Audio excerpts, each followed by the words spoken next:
More than 23,000 automobiles were sold in the domestic market in May, up 9% against the previous month. Of the figure, over 15,300 are passenger cars, showing a month-on-month increase of 13%.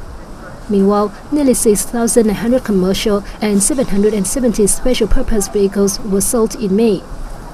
In terms of origin, the number of domestically assembled vehicles was over 19,000, and that of imported automobiles was roughly 3,500, representing month-on-month rises of 9% and 12% respectively.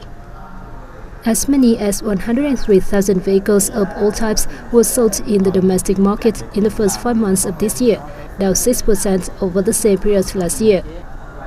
In January-May period, more than 87,000 domestically assembled vehicles were handed over to buyers, up 10% against the same period last year.